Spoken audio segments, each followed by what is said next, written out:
Soapy started out with auctions, the jam auction, as I mentioned.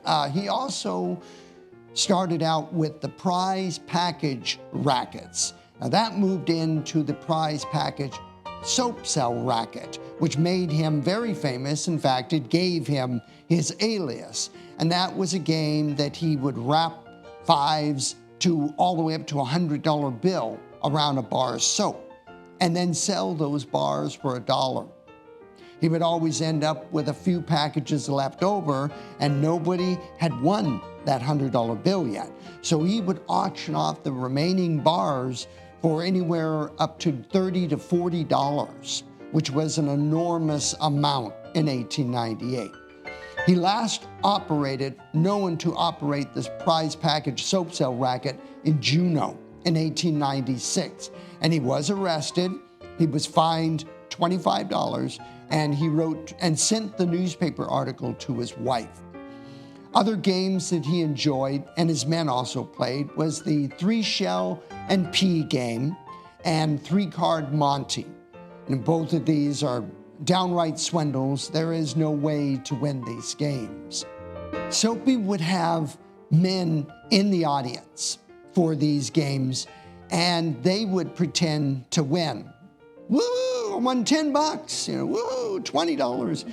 But they never won that big $100 prize. Soapy's men were shills, cappers, and boosters. They would be in the background audience, and they were the ones that won $10, $20 just to allow the visitors, just to allow his victims the thought that the game was honest. Well, it must be honest. I mean, that man back there won something. They would win the small amounts.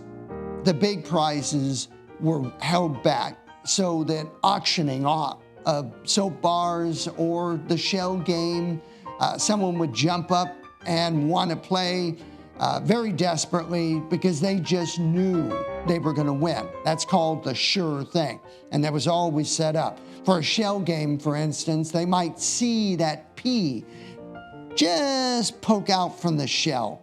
Of course, that was intentional. And when they picked that shell, the pea was never there. In 3-card monte, which is you're tossing 3 cards, the operator would be distracted by someone. That someone was one of Soapy's men. So while the operator was busy with that person, another operator would to the victims and would bend that corner of the winning card and put it back down. So the operator, might be Soapy, come back and start tossing those cards again, not seeing that the winning card was bent. When a victim would bet a large amount of money because they're certain that's a sure thing, they can't lose. But they could, because the operator would rebend the winning card and bend a losing card. And they would lose. And what's the victim going to say? Hey, I was cheating you, and you cheated me. That's not fair. So in a roundabout way, it gave the confidence men justification for swindling the man who was trying to swindle them. Soapy was most famous for his short cons, the 3-shell game, 3-card monte, but he did involve himself in what they call long cons that were more involved. And he wanted a military career, but he didn't want to join the military.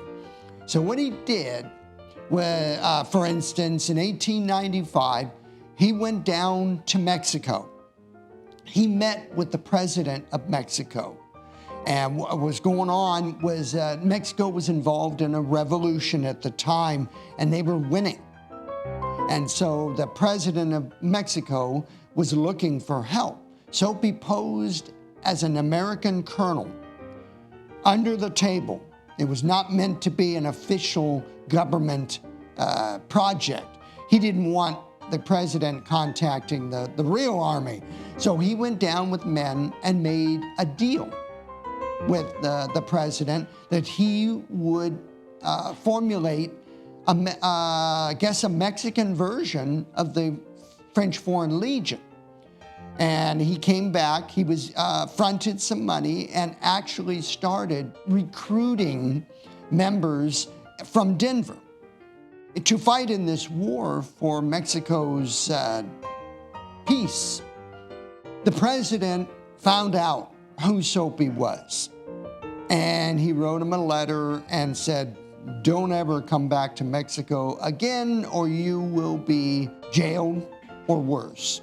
Soapy took some of Diaz's, the president, stationery and an envelope, and we have that in our collection. I believe he just wanted it as a souvenir because there's nothing written on it. In 1898, he sort of did the same thing.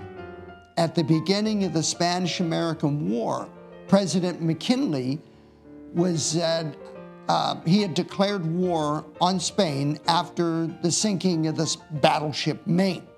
He offered over $19,000 to states to form private volunteer militias. And Soapy wanted some of that.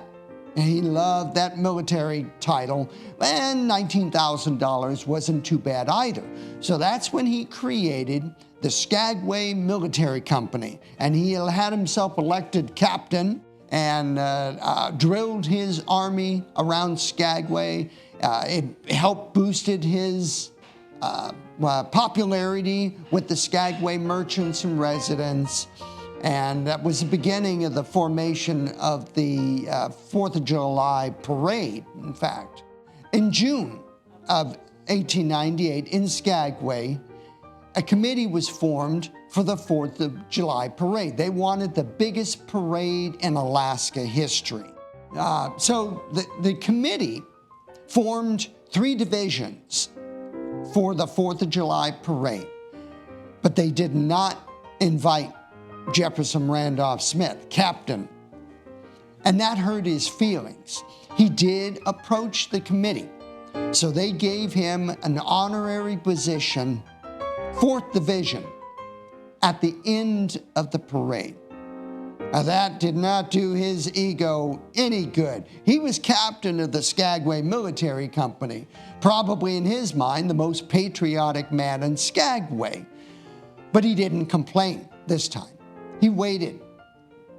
On the day before the parade, everyone knew what to expect in that parade, the 1st through the 4th divisions. Soapy would be on his horse.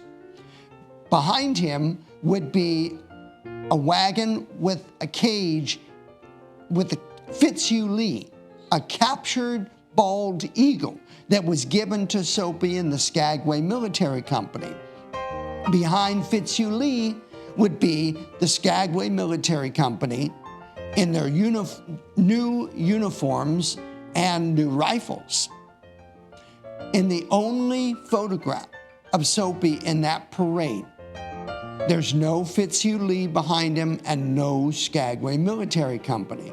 In fact, the photograph, he's off to the side of the road and his head is down. It almost looks like he's asleep in the saddle. But he had plans. At the end of the parade, he rode up and down the procession. Wasn't that fun? Wasn't that great? Let's do it again. And they did. So he had them turn that parade around. Can you see what happened? Now Soapy's at the front of the parade. So as they went back down Broadway south, they passed 6th Street, which was Holly at the time, and out comes Fitzhugh-Lee, the eagle in the wagon. Out comes the Skagway Military Company, and he is now known as the Grand Marshal of the parade, although officially he was not the Grand Marshal of the parade.